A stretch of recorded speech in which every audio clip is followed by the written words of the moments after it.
성경 보겠습니다. 하나님의 말씀은 출애굽기 10장 1절에서 2절 말씀 2절만 보겠습니다.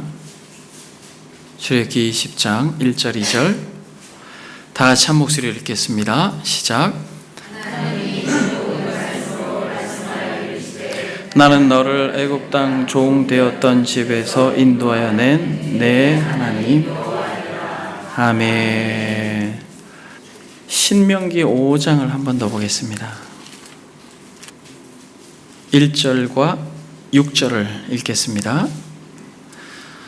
모세가 온 이스라엘을 불러 그들에게 이르되 이스라엘아, 오늘 내가 너희 귀에 말하는 규례와 법도를 듣고 그것을 배우며 지켜 행하라. 6절 나는 너를 애굽 땅 종 되었던 집에서 인도해 낸 내 하나님 여호와라. 아멘. 여러분, 지금 제가 읽은 이 출애굽기 20장과 신명기 5장이 무슨 내용인지 여러분 아십니까? 출애굽한 이스라엘 1세대에게 10계명을 시내산에서 주신 것이 출애굽기 20장 내용이고, 그리고 광야에서 태어난 2세대에게 허락한 동일한 메시지 10계명이 신명기 5장에 반복되어서 나오고 있습니다. 여러분, 저는 오랜 시간 동안 고린도전서를 통해서 여러분들과 사랑에 대하여 이야기했습니다. 근데 여러분, 이 사랑이 관념과 감성적인 것이 아니라 우리는 한 가지 분명하게 깨달은 것은 사랑은 무엇이다? 행동이다 라고 하는 것을 우리는 성경을 통하여 같이 공유를 하였습니다.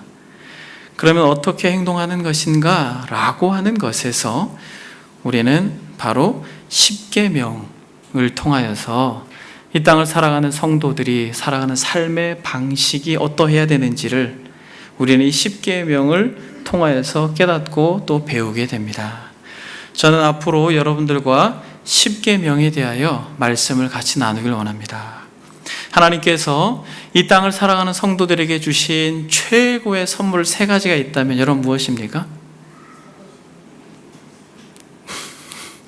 사도신경, 주기도문, 10계명.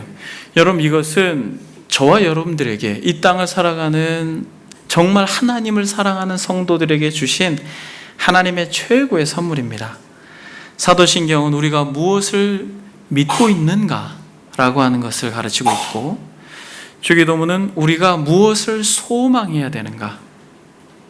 여러분, 그리스도인들의 소망은 이 주기도문 안에 담겨 있는 것입니다. 하나님의 나라가 임하고 하나님의 이름이 영화롭게 되어지는 것, 이것이 저와 여러분들의 소망이기를 바랍니다. 아멘. 여러분, 교회를 이 땅에 두신 하나님의 분명한 목적이에요. 그리고 10계명은 그러면 우리가 하나님의 백성으로서 어떻게 살아야 되는가 라고 하는 믿음, 소망, 사랑에 대하여서 이렇게 성경에서 또 우리의 믿음의 선배들이 아주 귀한 유산을 남겨주었습니다. 그래서 여러분, 저와 여러분들이 10계명을 공부할 때 오늘은 서론으로 살펴보겠습니다만 조금 어려운 내용이 들어간다 할지라도 여러분들이 마음을 다하여서 경청할 수 있는 은혜가 있기를 바랍니다. 성령께서 이 시간 운행해 주셔서 왜 고리타분하게 오래전 그런 이야기, 즉 10계명, 이스라엘 백성에게 주었던 이것을 지금 20세기에 우리에게 하는가라고 하는 여러분들의 그런 마음들이 이 예배를 마치고 나서는 이야, 이것만큼 귀한 게 없구나라고 하는 여러분들의 마음에 놀라운 변화가 생기기를 소망합니다. 여러분, 10계명을 모른다라는 것은 성경을 모른다라고 볼 수 있고, 10계명을 모른다라는 것은 하나님이 원하는 것이 모른다라고 하는 것을 우리는 보게 되는 것입니다. 윌리엄 세커라고 하는 청교도 목사는 이렇게 말합니다. 하나님이 우리를 규율하시는 율법, 즉 10계명은 하나님이 우리를 구원하신 복음만큼이나 위대하고 소중하다. 여러분, 복음이 소중합니까? 소중하지 않습니까? 여러분, 복음이 무엇입니까? 예수 그리스도께서 저와 여러분들을 대신하여 십자가에 못 박혀 죽으셨고 부활하셨고 승천하셔서 하나님 보좌에 계시고 지금도 우주를 또 만물을 통치하실 뿐만 아니라 역사의 마지막 때에 심판주로 오셔서 저와 여러분들의 눈에서 눈물을 닦아줄 것이다 라고 하는 것을 우리가 믿음으로 소망하는 것이 복음입니다. 근데 여러분, 이 복음만큼이나 무엇이 소중하다고요? 계명이 소중하다라는 것이에요. 여러분들이 이것이 의아하게 들릴진 모르겠습니다만 이 말씀을 마치고 나서 저 문을 열고 나아갈 때 이야, 이 소중한 것을 내가 모르고 있었구나 라고 하는 놀라운 깨달음이 성령께서 여러분들에게 허락해 주시기를 소망합니다. 복음만큼이나 중요한 게 계명이라는 것이에요. 이 계명. 존 코튼이라고 하는 청교도 목사는 이렇게 말합니다. 창세기로부터 요한계시록까지의 내용을 요약한 것이 십계명이다.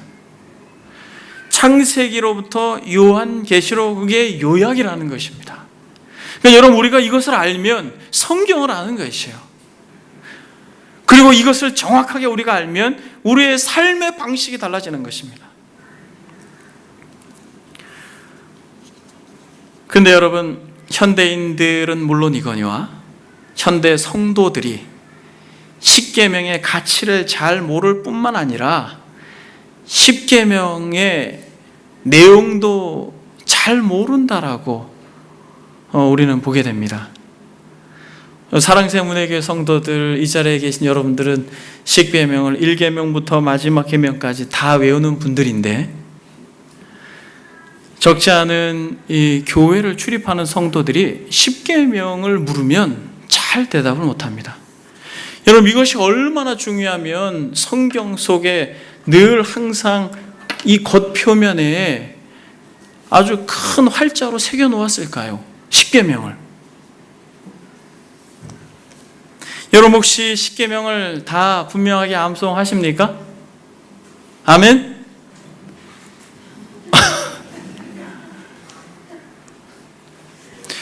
여러분, 왜 현대교회가 십계명을 이렇게 무시할까요? 그리고 여러분, 여러분들이 주변의 교회를 한번 보십시오. 십계명을 설교하는 교회가 있습니까? 여러분들이 십계명을 제대로 설교하는 걸 들어본 적이 있습니까?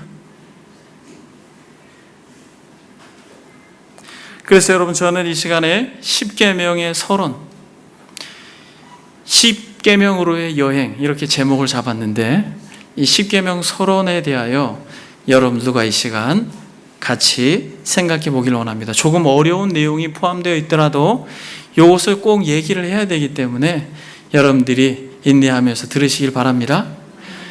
여러분, 십계명에서 왜 현대인들이 또 현대교인들이 이러한 절대 기준, 절대 가치를 무시하고 절대 진리, 절대 윤리를 업신여기는가? 여러분, 저는 세 가지의 질문을 통하여서 이 십계명에 대한 서론을 대신하려고 합니다. 첫 번째는 왜 십계명을 제대로 모르고 가볍게 여기는가? 또 두 번째는 십계명이 왜 이렇게 중요한가? 세 번째는 십계명이 가지는 정신이 무엇인가? 여러분, 이 세 가지 답만 우리가 간직하고 가면 되는 것이에요. 첫 번째 뭐라고요?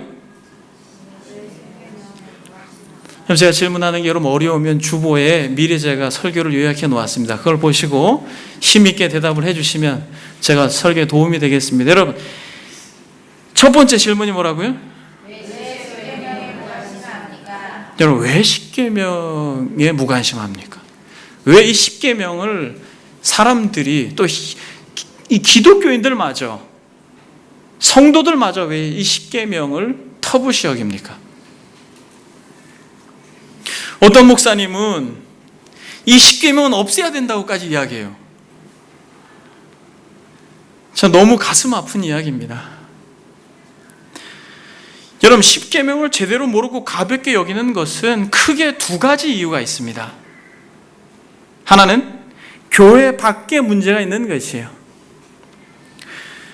여러분 어려운 용어를 사용하겠습니다만 여러분들이 양해를 구합니다. 포스트 모더니즘이라고 불리는 그런 시대를 우리가 살아가고 있기 때문에 그렇습니다. 우리 시대의 사상적, 문화적 풍조, 그것은 이 포스트 모더니즘이라고 하는 이 사상 때문에 절대 진리, 절대 윤리, 이것을 원천적으로 거부하고 해체시키는 것이 바로 오늘날 우리가 살고 있는 세상 정신이라는 것이에요. 포스트 모더니즘이라고 하는 것은 모더니즘이 내포하고 있는 이성 중심주의에 대한 근본적인 회의입니다. 종교와 또 정치가 일치가 되었을 때에 신 중심의 사회가 너무나 망가져가지고 이성 중심의 이 계몽주의 시대가 되죠. 그런데 이 이성적으로 행동하고 판단하면 될 줄 알았는데 1차 대전, 2차 대전이 지나면서 사람들이 회의를 느낍니다. 그러면서 새롭게 태동되어진 것이 바로 포스트 모더니즘이라는 것이에요. 그것이 바로 20세기에 들어서서 전 세계를 장악해버린 사상과 가치 체계입니다. 그러니까 근대 이성, 즉 규칙, 권위, 규율, 통제, 이걸 본능적으로 거부하겠다라는 것이. 그래서 여러분, 대표적인 예가 대한민국에서 대표적인 예가 무엇입니까? 간통죄의 폐지가 그렇습니다. 1953년에 형법 241조에 제정되었던 이 간통죄가 62년 만에 폐지되었습니다. 여러분, 이것은 단순히 이 간통죄를 없애자라고 해서 없앨 수 있는 게 아니에요. 여러분, 이것은 여러분들이 심각하게 생각해야 될 이 동성연애가 합법화되어지면서 물들어져 버리는 이러한 이 시대 정신의 산물인 것입니다. 여러분, 간통죄가 폐지된 후로 지금 3년이 지났습니다. 지금 어떤 일이 벌어지고 있는지 아십니까? 절대 기준, 절대 진리, 그러면 안 돼, 그러면 안 돼라고 하는 기준이 사라진 것입니다. 여러분, 그러면 됩니까? 남자와 여자가 100년 해로를 하기 위해서 계약을 체결하고 많은 사람들 앞에서 결혼 서약을 했는데 시간이 지나면서 이 여자에게, 이 남자에게 흥미를 잃어서 다른 여자와 다른 남자와 관계를 마음껏 자유롭게 할 수 있는 그런 시대가 되었습니다. 그러면 안 되는 것이 그렇게 된 것이에요. 이게 포스트 모더니즘의 정신입니다. 이게 예전에는 규율이나 공동체라고 하는 어떤 그 사고 자체가 권위, 규율로 통제되었기 때문에 묶여 있었던 어떤 본성적인 개인의 감정이 자유롭게 펼쳐질 수 있도록 한 사람 한 사람 마음속에 끊임없이 솟구쳐 오르는 그 죄가 규율로 눌려 있었다면, 이성의 체계로 눌려 있었다면, 야, 이걸 우리가 해체하자라고 말하면서 한 사람 한 사람 한 사람 연대하고 사상과 철학으로 체계화시켜서 이데올로기화 시킨 것이 바로 포스트 모더니즘입니다. 그러니까 여러분, 이제는 무엇이 진리입니까? 내가 좋으면 그게 진리예요. 내가 행복하고 내가 즐거우면 그게 진리입니다. 그래서 여러분, 지금 무엇까지 거론되고 있습니까? 대한민국에서 낙태까지, 이게 죄냐 죄가 아니냐라고 이야기하고 있습니다. 생명의 영역까지, 공동체에서 개인으로, 규율이나 규칙에서, 권위에서 탈권위 시대로, 감정의 시대로, 일치에서 다양성의 세대로, 그리고 다양성을 인정하는 시대가 되었습니다. 서로 존중하는 것이죠. 그래서 여러분, 이것이 교회 안으로 스물스물 들어와서 종교적 무늬를, 그리고 종교적 옷을 입어버린 게 무엇이에요? 여러분들이 많이 들었던 종교다원주의입니다. 객체의 종교를 인정하자라는 것이에요. 거기에 무엇까지도 기독교도 그 종교 중에 하나이기 때문에 우리가 손가락이 5개가 다 한 손목으로 향하여 있듯이 어느 종교를 통하여서도 하나님께로만 가면 된다라고 하는 가르침을 교회에서도 아주 서슴없이 하고 있는 것이, 오직 예수 그리스도 그분만이 우리의 구원이다라고 말하지 않고 그래서 종교가 화합하고 종교가 화해해야 된다라고 말하면서 얼마 전에는 TV 광고에도 스님과 목사님, 카톨릭 신부가 같이 나와서 웃고 하는 모습들. 여러분, 화목하고 화해하는 것은 나쁜 것이 아닙니다. 그러나 그 안에 정신마저도 통일시키려고 하는 것이에요. 그래서 여러분, 절대적, 객관적 삶의 법칙이 없어져 버린 시대입니다. 여러분, 이것이 우리가 보는 광고 속에 그대로 배어있고 저와 여러분들이 듣는 모든 음악과 매스컴 속에서 보는 영화, 매체 모든 것 속에서 이 포스트 모더니즘이라고 하는 사상이 농후하게 배어 있습니다.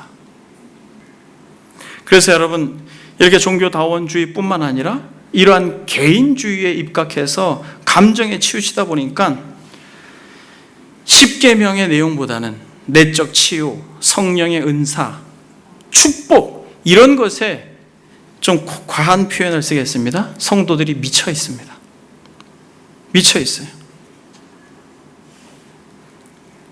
그래서 하나님과의 관계, 이웃과의 관계, 객관적인 윤리 이런 것보다는 주관적인 심리적인 문제 이런 것에 더 큰 관심을 기울이고 있습니다.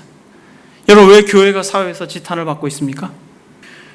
여러분, 객관적인 하나님과의 관계, 이웃과의 관계, 이 객관적인 윤리가 무너져 버렸기 때문에 그렇습니다. 그래서 여러분, 십계명이라고 하는 것은 궁극적인 목적은 개인과 감정이 아니라 공동체와 하나님 나라, 그리고 더 나아가서는 십계명을 아는 사람만이 하나님의 영광을 말할 수 있는 것입니다. 십계명을 아는 사람만이 뭐라고요? 하나님의 영광을 말할 수 있는 것이에요. 개인이 사회 속에서 잘 돼가지고 하나님께 영광을 돌립니다라고 하는 것은 그 사람이 그 마음이 진실되나면 뭐 그럴 수 있겠습니다만 십계명을 모른다면 하나님의 영광과 거리가 먼 사람이라는 것입니다. 그래서 여러분, 첫 번째로 이렇게 십계명을 터부시하고 무관심하는 이유는 이 세상 정신 때문에 그렇다는 것이에요. 여러분, 한번 보십시오. 여러분들이 눈을 들어서 주변을 한번 보십시오. 자기 마음대로 하지 않습니까? 사람들이 왜 그러는지 몰라요. 그런데 그렇게 합니다. 그것을 똑똑한 사람들이 그렇게 사상 체계를 만들어서 계속해서 유포하고 있는 것이에요. 나만 좋으면 되는 것이에요. 내가 행복하면 그게 진리입니다. 두 번째, 이건 교회 밖의 문제고 또 교회 안에 문제가 있습니다. 무슨 문제입니까? 교회 안에 정말 문제가 진리에 대해서 관심이 없어요. 어떤 분하고 대화를 하는데 목사님들이 성경을 읽지 않는다 그러더라고요. 그게 한국교회 문제라고 그러더라고요. 제가 그랬습니다. 저도 깊이 공감합니다. 여러분, 한국교회 담임 목사들은 그래도 자신들이 시간을 활용할 수 있으니까 그렇지만 부교육자로 섬기는 사람들은 정말 시간이 없어요. 여러분, 얼마나 바쁜지 모릅니다. 조용히 책상에 앉아서 말씀을 연구하면 꼭 죄를 짓는 것 같아요. 바쁜 업무들을 뒤로하고 그렇게 앉아있으면 안 되는 실정입니다. 그러니까 성도들은 어떻게 하겠어요? 여러분, 제가 여러분들에게 노골적으로 묻습니다. 여러분들이 하루에 30분 이상씩 말씀을 읽고 묵상하는 분이 계십니까?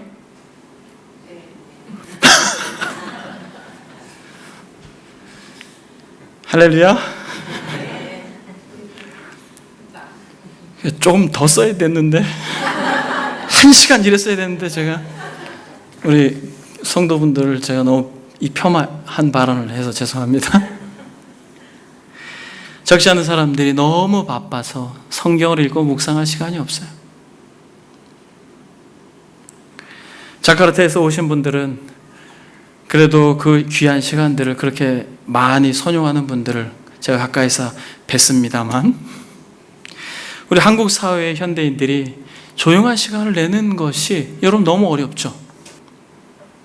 성경 볼 시간이 없습니다. 그래도 성경을 들고 다니지도 않아요, 요새는. 그래서 여러분, 스크린을 내리지 않습니다. 적어도 이 공동체의 지체들은 들고 다니십시오. 들고 다니세요, 여러분, 이것을.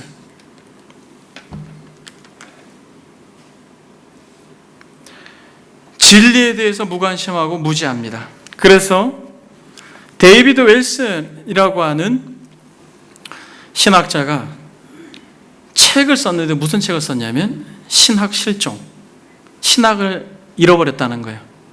교회가 윤리 실종, 뭘 잃어버렸다는 거예요? 기본적인 윤리 가치 체계가 없어졌다는 것이죠. 실종해버렸다는 거예요. 이게 책 제목입니다, 여러분. 그리스도 없는 기독교, 이게 책 제목이에요. 그러면서 구원은 오직 은혜로 받습니다 라고 말하면서 무율법주의자처럼 그렇게 마음껏 죄를 짓도록 마치 구원파와 방불한 기독교를 만들어내 버린 것입니다. 구원파와 방불한, 한번 구원받았으면 됐지라고 말하면서 회개하는 것을 권하지 않는 구원파와 방불한 기독교가 되어버렸습니다. 목사들마저 너무나도 쉽게 성적인 유혹에 무너지고, 성도들은 어떻게 했어요? 간통죄가 폐지된 이후로 여러분, 법적으로 보호를 받을 수 있는 게 뭐밖에 없는 줄 아세요? 남녀가 결혼을 해가지고 그렇게 도를 어긴 남편이나 아내를 향해서 법적 제재를 가할 수 있는 방법이 무엇밖에 없는 줄 아세요? 위자료를 청구하는 것밖에 없습니다. 수천만 원의 위자료를 청구하는 것밖에는 법적으로 보호받을 게 없습니다. 그래서 여러분, 지금 간통죄 폐지 후에 위자료 손해배상 청구가 몇 프로 증가했는지 아세요? 60% 이상이 증가됐답니다. 어떤 사람은 그렇게 이야기합니다. 40대 이후에 애인이 없으면 바보라고. 그게 한국 상황의 배경이 되는 것입니다. 여러분, 이렇게 아주 분명한 기본적인 진리 체계, 이것이 세상 정신과 함께 무너져 버리고 휩쓸려 가는 것은 결국 사단의 전략이에요, 여러분. 이걸 보셔야 됩니다. 그래서 은혜라고 말하면서, 은혜로 구원받는다라고 말하면서, 하나님께서 은혜로 우리를 구원하였다라고 말하면서 마치 율법이 필요 없는 것처럼 말하는 수없이 많은 목회자들과 설교자들을 만나게 됩니다. 여러분, 그것은 정말 성경을 모르는 자들이 가르치는 것이에요. 율법을 지켜야 구원받는다라고 말하는 안식교와 여호와의 증인과 마찬가지로 이런 율법주의와 반하여서 오직 은혜로 구원받았다라고 말하면서 율법을 폐기하는 무율법주의자와 같은 구원파도 우리는 배척합니다. 여러분, 십계명이 얼마나 중요한지 여러분 의식을 가져야 되는 것이요. 제가 서론에서 이 설교를 하면서 분명하게 목적을 가지고 있는 것은 여러분들이 마음 깊숙한 것에 처박아 두었던 하나님의 그 계명을 다시 꺼내서 여러분들의 삶의 기준이 되어야 된다라고 하는 것을 말씀드리는 것입니다.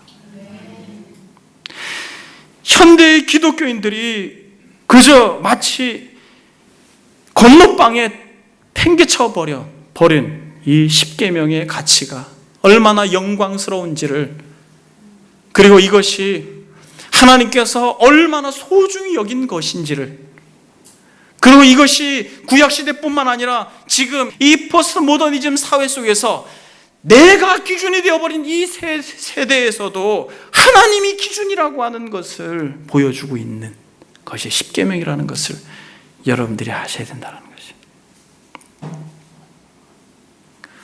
그래서 여러분, 두 번째 질문으로 왔어요. 십계명이 왜 이렇게 중요합니까, 여러분? 십계명이 왜 이렇게 중요해요? 네 가지가 있죠.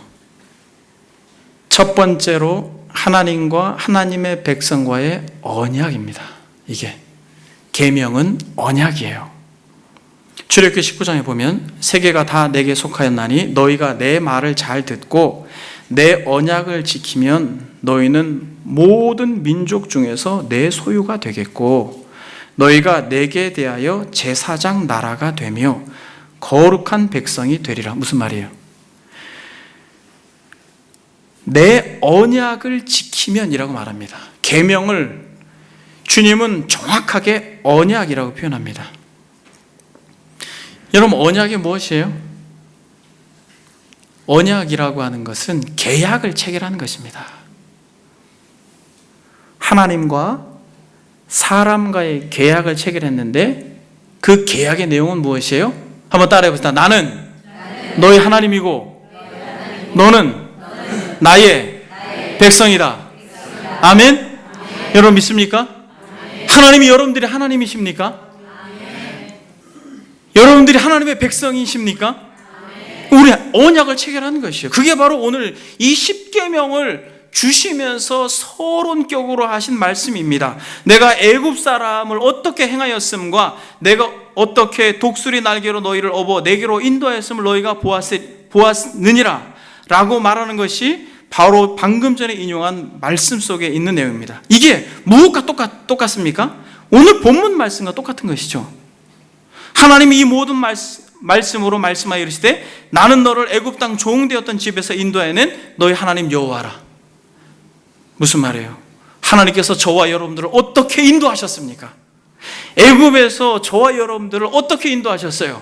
이 세상 가치관과 이 세상 정신 속에서 이 세상 속에서 이 죄악된 세상 속에서 저와 여러분들을 어떻게 건지셨습니까?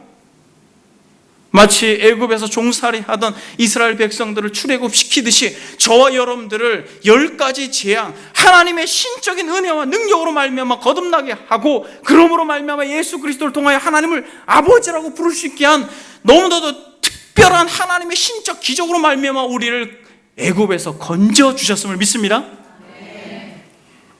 여러분, 그렇기 때문에 나는 너희 하나님이다.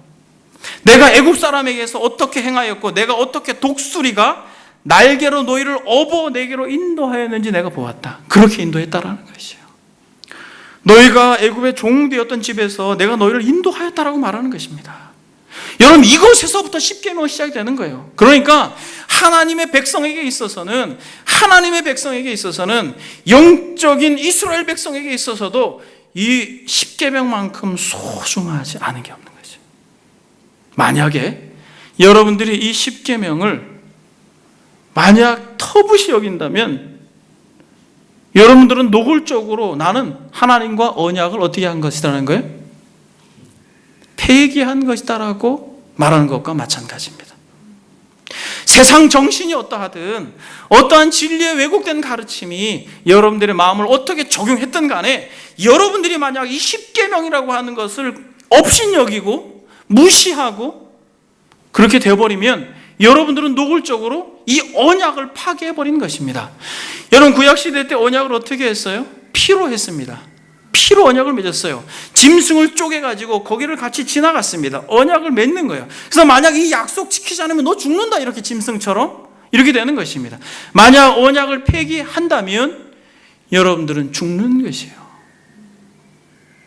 죽는 것입니다. 그래서 여러분, 첫 번째는 이 언약이 나는 너희 하나님이고 너희는 내 백성이다라는 거죠. 그래서 우리가 하나님의 백성이라면 이 십계명의 중요성을 여러분, 간과해서는 안 됩니다. 두 번째로 이 십계명은 여러분 누가 쓰셨어요? 하나님이 직접 쓰셨습니다. 여러분, 정경이라고 우리가 손에 가지고 있습니다만 이 신구약 66권, 그렇죠, 문서화되어 있지 않습니까? 그렇죠? 이 정경 속에서 하나님께서 직접 당신의 손가락으로 쓰신 것은 십계명밖에 없어요, 여러분. 기독교인들이 그토록 좋아하는 요한복음, 로마서, 계시록, 이런 것들도 다 대피라는 것입니다. 성령의 감동을 받아서. 그러나 살아계신 하나님께서 그 천둥과 번개 가운데 그 어미로운 영광 가운데 나타나서 친히 그분이 손가락으로 쓰신 것은 십계명밖에 없는 것이에요. 근데 여러분 십계명을 무시하고 있는 것입니다. 여호와께서 시내산 위에서 모세에게 이르시기를 증거판 둘을 모세에게 주신 이는 돌판이요 하나님이 친히 쓰신 것이더라. 그리고 이 돌판을 깨고 나서도 다시 말씀하십니다. 그 판은 하나님이 만드신 것이요 글자는 하나님이 쓰셔서 판에 새기신 것이다. 친히 쓰셨다고 말합니다. 여러분 바울이 서신을 기록할 때에 고린도 서신 같은 경우도 쫙 대필자가 대필하다가 정말 중요한 부분에 바울은 이렇게 표현합니다. 고린도전서 16장 21절에 나 바울은 친필로 너희에게 문안하노니 이렇게 이야기합니다. 중요한 거는 누가? 바울이 직접 쓴 것이에요. 사랑하는 여러분, 하나님이 직접 쓰신 것입니다. 정경이 그 어떤 부분도 하나님이 직접 쓰신 부분은 바로 이 십계명밖에 없다는 것이죠. 그리고 세 번째로, 여러분 이 십계명이 왜 중요하냐면 거듭 말씀하고 있다는 것입니다. 여러분 우리가 출애굽기 20장은 뭐라고요? 출애굽한 1세대들에게 하나님께서 시내산에 준 것이고 그들이 여러분 이 십계명을 잘 지킵니까? 잘 못 지키죠. 그래서 광야에서 태어난 2세대들을 중심으로 해서 다시 십계명을 준 게 뭐라고요? 신명기의 말씀입니다. 근데 여러분 뿐만 아니라 친히 하나님께서 시내산에서도 몇 번 새기셨어요? 돌판에? 몇 번 새기셨습니까? 2번 새겼잖아요. 첫 번째 새겨가지고 내려오니까 어떻게 하고 있어요? 우상을 만들지 마라 한 십계명의 몇 번째? 2번째 계명을 노골적으로 어기고 있는 이스라엘 백성들, 금송아지 만들고 춤추고 난리 피고 있는 이들 향해서 십계명을 던져버리는 것입니다. 박살을 내죠. 그래서 다시 올라가서 2번째 받아 내려옵니다. 포기하지 않아요. 십계명을. 그리고 주님께서 마태복음에서 인용하시고 바울이 로마서에서 인용하고 있고 야고보 사도가 여전히 야고보서에서 인용합니다. 여러분 이것이 중요한 것이요. 중요한 건 여러분 반복하죠. 여러분 아이에게 밥을 먹으라고 하면 정말 꼭 먹게 하고 싶으면 여러분 어떻게 해요? 야, 너 꼭 먹어야 돼. 그리고 그만둡니까? 꼭 먹어야 돼? 이렇게 해야죠. 만약 약을 먹어야 된다면 반복해서 해야 되는 것이죠. 구약시대뿐만 아니라 신약시대에도 반복하여 말씀하고 있습니다. 네 번째로 이 십계명은 여러분 이게 제일 중요해요. 이 십계명은 네 번째 무엇입니까?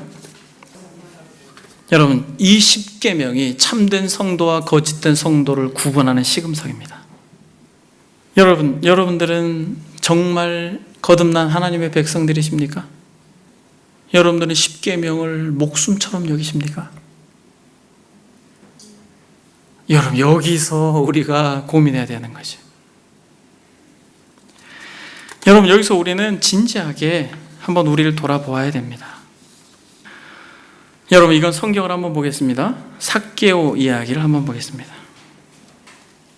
누가복음 19장. 여러분들이 정말 잘 아는 삭개오의 이야기입니다. 예수께서 여리고로 들어가셔서 지나가시더니 삭개오라 이름하는 자가 있습니다. 그는 누구예요? 세리장입니다. 세리장은 누굽니까? 세리의 장이에요. 돈을 많이 벌었겠죠. 매국노잖아요. 로마의 압제에서 로마의 끈알풀처럼 세금을 걷어들이는, 그래서 노골적인 죄인이라고 사람들이 손가락질하는 사람입니다. 근데 여러분 어때요? 그 사람은 키가 작았습니다. 어디로 올라갑니까? 돌 무화과의 나무에 올라가요. 주님을 만나고 싶은 거예요. 돈은 많았지만은 사람들의 손가락질을 받으면서 정말 진정한 삶의 의미가 무엇인가라고 갈등하고 있습니다. 예수께서 삭개오를 보십니다. 내가 오늘 내 집에 유의해야겠다. 그러니까 여러분 어때요? 삭개오가 좋아요, 안 좋아요? 급히 내려오죠. 즐거워하며 영접합니다. 사람들이 수근수근거려요. 저 죄인의 집에? 이렇게 들어가는 거예요. 여러분 이러면 안 됩니다. 여러분들이 가지고 있는 선입견과 편견을 다 내려놓으십시오. 죄인의 집에 유하러 들어갔도다 하더라. 수근수근거리는 것입니다. 삭개오가 서서 주께 여쭤옵니다. 주여 보시옵소서. 여러분 뭐라고 말해요? 놀랍지 않습니까? 내 소유의 절반을 가난한 자들에게 주겠사오며 만일 누구의 것을 속여 빼앗은 일이 있으면 내 갑절이나 갚겠나이다. 여러분, 지금 주님께서 삭개오의 집을 그냥 가신 거예요. 근데 여러분, 삭개오가 주님을 뵙고 그가 본능적으로 고백하는 게 무엇이에요? 내 소유의 절반을 가난한 자들에게 주겠고 만일 누구의 것을 속여 빼앗은 일이 있으면 내 갑절이나 갚겠나이다. 예수께서 이렇게 말씀하십니다. 오늘 구원이 이 집에 이르렀으니 이 사람도 아브라함의 자손이다. 이 사람도 아브라함의 자손이다. 이스라엘 백성이다. 출애굽 당시에 나는 너희 하나님이 되고 너희는 내 백성이 된다라고 말했던 이 언약의 백성 속에 너가 들어온다라고 말하고 있는 것입니다. 여러분, 이가 언약의 백성 안에 들어왔다라고 하는 것을 예수께서 천명한 내용이 무엇이에요? 제가 율법을 지키겠나이다라고 하는 것이에요. 여러분, 지금 이 삭개오가 고백한 게 뭐예요? 내가 율법을 지키겠다라는 것이에요. 가난한 자들을 돌아보겠다라는 것입니다. 그리고 출애굽기 22장에 나오는 말씀을 떠올리게 하는 것이에요. 22장 1절에 사람이 소나 양을 도둑질하여 잡거나 팔면 그는 소 한 마리에 소 5마리로 갚고 양 한 마리에 양 4마리로 갚아야 되리라 라고 하는 이 출애굽기의 말씀을 이 삭개오가 기억하고 자기가 불의하게 그렇게 속여 빼앗는 것을 도둑질로 여기고 이 도둑질에 대한 분명한 율법의 요구를 이 삭개오가 지키겠다라고 주님께 말씀한 것입니다.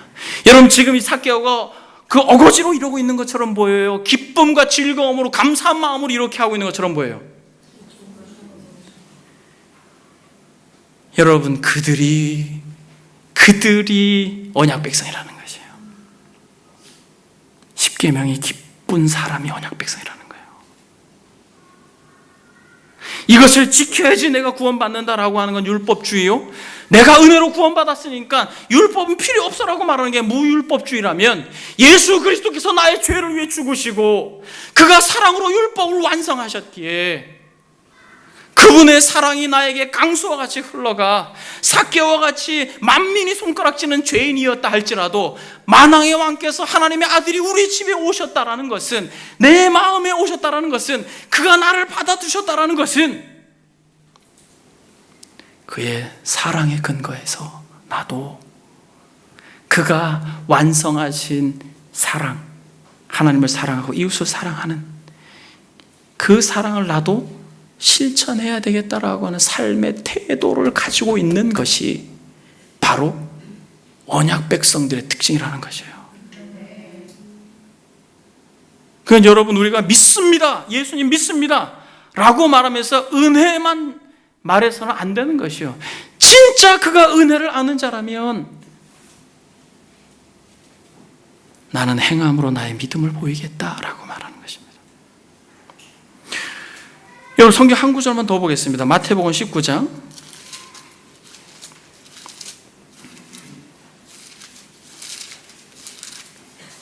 16절을 한번 보겠습니다. 어떤 사람이 주께 와서 이렇게 묻습니다. 선생이여, 내가 무슨 선한 일을 하여야 영생을 얻겠습니까? 여러분, 삭개오는 뽕나무 위로 올라가가지고 멀리서나마 주님을 보고 싶은 마음이었는데 이 사람은 당당해요. 아예 그냥 노골적으로 주님께 가가지고 물어요. 뭐라고 묻습니까? 무슨 선한 일을 하여야 영생을 얻겠습니까? 주님께서 뭐라고 말해요?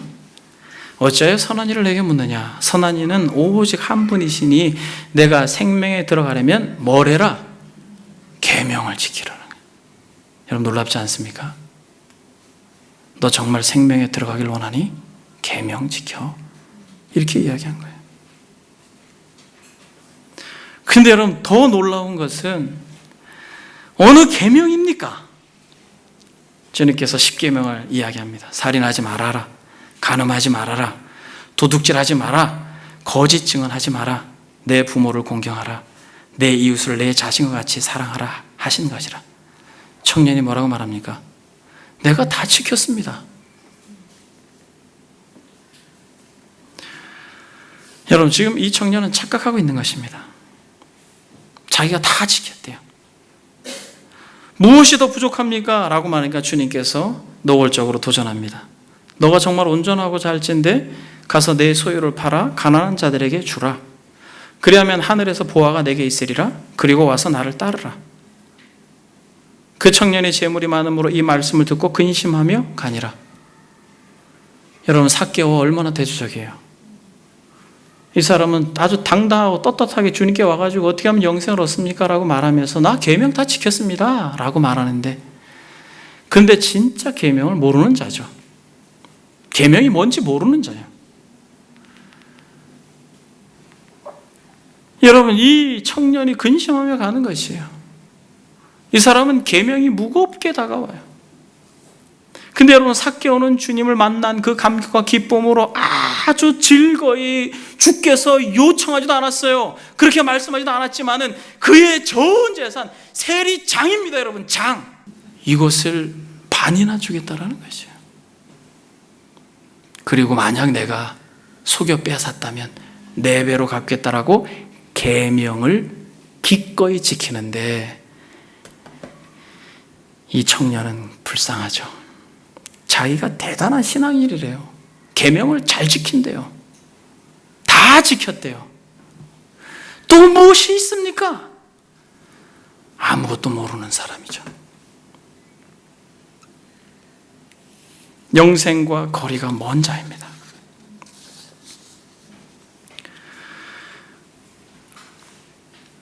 예레미야 31장 31절 33절만 읽고 오늘은 여기서 말씀을 정리하겠습니다. 3번은 다음 주에 하겠습니다. 여러분, 예레미야 31장을 한번 보겠습니다. 여러분, 이 굉장히 중요한 성경 본문입니다. 예레미야 31장.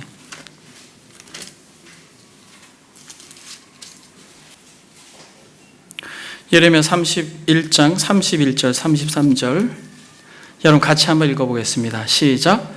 여호와의 말씀이니라. 보라, 날이 이르리니 내가 이스라엘 집과 유다 집에 새 언약을 맺으리라.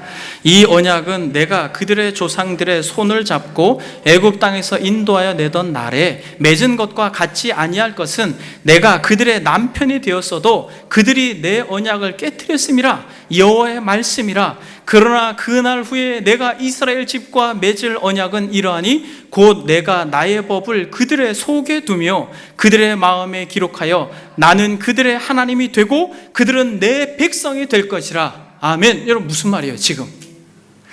예레미야가 이 이스라엘 백성의 멸망을 보면서 바벨론에게 항복하라고, 이게 하나님의 계시고 뜻이다라고 말하는데, 매국노와 같이 웅덩이에 빠지고 고통하며 괴로워하지만은, 그러나 이 새 언약을 약속하시는 하나님의 음성을 받으면서 위로를 받는 것이에요.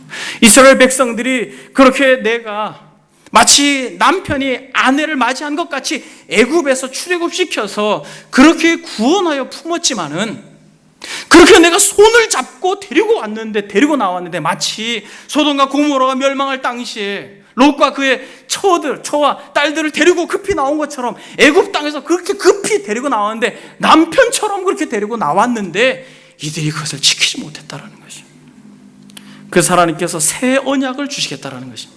새 언약이 무엇이요? 이들이 깨트려버린 그 언약, 그 날 후에 내가 이스라엘 집과 맺을 언약은 이러하니 곧 내가 나의 법을 그들 속에, 어디에? 돌판에 새기지 아니하고 이제 어디에 새긴다는 것이에요? 마음에 새긴다는 것입니다. 할렐루야. 성령의 법으로 여러분들의 심령 가운데 하늘의 계명을 새겨서 예수 그리스도를 믿음으로 말미암아 성령이 우리 심령 가운데 내주에 있는 이들은 계명이 무거운 게 아니라 가벼운 것이에요. 성령께서 능히 그렇게 하실 것입니다. 그래서 여러분, 친히 손가락으로 우리의 마음에 새기신 거예요. 나를 사랑하라. 너 나 사랑할 수 있지? 너 안식일을 정말 소중히 여길 수 있지? 너 정말 너 이웃들을 사랑할 수 있지? 여러분, 그렇게 우리의 마음속에 새겨주시는 것이에요. 그래서 여러분, 이 계명을 통해서 우리가 하나님의 백성인지 아닌지 알 수 있어요. 계명이 죽는 것보다 싫고, 절대 기준, 절대 진리, 절대 윤리가 죽는 것보다 싫고, 이 포스트 모더니즘 시대에 내가 진리가 되고 내가 좋은 게 좋은 것이 되는 이 시대에도 하나님이 나의 기준이 되고 하나님의 그 영광스러운 계명의 테두리 안에서 내가 즐거워합니다라고 말하는 시편 기자와 같은 고백을 한다면 저와 여러분들은 언약 백성이요, 저와 여러분들은 삭개와 같이 하나님의 나라에 들어가는 참으로 귀하고 복된 인생들임을 믿습니다. 시인이 뭐라고 말합니까? 할렐루야, 여호와를 경외하며 그의 계명을 크게 즐거워하는 자는 복이 있다라고 말합니다. 나로 하여금 주의 계명들의 길로 행하게 하소서, 내가 이를 즐거워하리라 라고 말씀하고 있는 것입니다. 사랑하는 여러분, 계명은 무거운 것이 아니에요. 예수 그리스도를 믿음으로 말미암아 성령이 우리 안에 내주해 있는 인생들은, 사랑하는 여러분, 이 사랑의 법, 이 은혜의 법, 이 순종의 법이 어렵고 무겁고 힘든 게 아니에요. 온유함과 겸손함을 그리스도께 배운 인생들은 그 멍에가 쉽고 가볍다라고 말합니다. 그래서 여러분, 내 뜻대로 살아가는 게 괴로움이요, 죄요, 고통이요, 슬픔이요, 아픔이요. 그러나 하나님께서 정해놓으신 그 기준을 따라 성령을 통하여 즐겁게 순종하면 그것은 천국이요, 행복이요, 기쁨이요, 즐거움이 됨을 믿습니다. 여러분들의 개인도, 여러분들의 가정도, 여러분들의 자녀들도, 여러분들의 앞으로의 모든 삶도 하나님이 정해놓으신 이 계명을, 할렐루야 여호와를 경외하며 그의 계명을 즐거워하는, 크게 즐거워하는 자는 복이 있다라고 말하는 이 선언이 여러분들의 고백이 되기를 주의 이름으로 축복합니다. 그래서 여러분, 계명은 여러분 좋은 거예요. 즐거운 것입니다. 여러분, 결론만 읽겠습니다. 결론은 다음에 또 하겠습니다만, 결론. 세리장이 삭개오는 주님을 만나고 나서 그는 율법을 기꺼이 지키고자 하는 마음을 드러내고 그렇게 행동했습니다. 참된 신앙은 율법주의를 배격하고 무율법주의를 배격합니다. 그의 계명은 이것이니 곧 그 아들 예수 그리스도의 이름을 믿고 그가 우리에게 주신 계명대로 서로 사랑할 것이니라. 여러분, 다음 시간에 그러면 이 10계명의 정신이 무엇인지를 여러분들과 조금은 더 심도 깊게 생각해 보도록 하겠습니다. 여러분, 이 시간에 기도하겠습니다. 기도하실 때 여러분, 세상 정신이 아무리 망가지고 세상의 가치관이 아무리 혼탁해도 나 외에 다른 신을 내게 있게 말지니라. 우상을 만들지 말고 하나님의 이름을 망령되이 일컫지 말고 또 안식일을 거룩히 지키고 살인하지 말고 간음하지 말고 도적질하지 말고 내 이웃에 대한 거짓 증거하지 말고 탐내지 말라고 하는 이 절대 기준이 나의 즐거움이며 나의 기쁨이 되게 해달라고. 주님, 정말 계명을 지키는 것이 정말 이 사랑으로 율법을 완성하는 것이 참으로 즐거움이라고 하는 것을 깨달을 수 있도록 주님, 이 10계명 우리가 앞으로 익히고 배울 때마다 성령께서 임하셔서 정말 나의 삐뚤어져 있는 기준을 새롭게 해주십시오. 나의 삐뚤어져 있는 삶의 가치관들을 새롭게 해주십시오 라고 하는 고백을 이 시간 주여 한번 외치고 기도하겠습니다. 주여, 살아계신 하나님 아버지, 참으로 정말 망가져버린 이 세대 가운데 교회가 교회답지 못하고 성도가 성도답지 못한 이 배역한 세대 가운데 아버지 하나님이여, 정말 우리에게 절대 기준을 허락해 주시고 나는 너의 하나님이 되었고 너희는 나의 백성이 되었다라고 말하는 우리가 언약 백성인 것을 정말 하나님 아버지 깨닫고 고백합니다. 하오니 끝까지 주님 친인께서 친히 쓰셔주신 그 계명을 우리의 마음속에 생기고 거듭 반복하여 말씀하신 이 10계명, 참된 성도와 거짓된 성도를 구분하는 이 10계명에 대한 태도를 우리가 분명히 할 수 있도록 주님 도와주셔서 우리 사랑하는 사랑생 은혜교회의 성도들 또 함께 예배하는 모든 권속들 이들의 심령 가운데 하나님의 거룩한 임재와 능력을 허락해 주시고 세상이 아무리 미끄러져 있고 세상이 아무리 타락했다 할지라도 주님 언약 백성답게 끝까지 믿음으로 승리하는 인생 되도록 하나님께서 복 주시옵소서.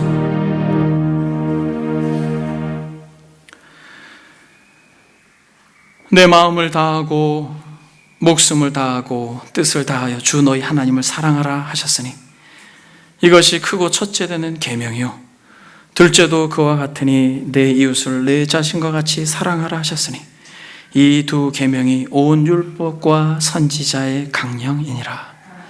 주님, 우리도 이렇게 고백할 수 있는 은혜를 주십시오.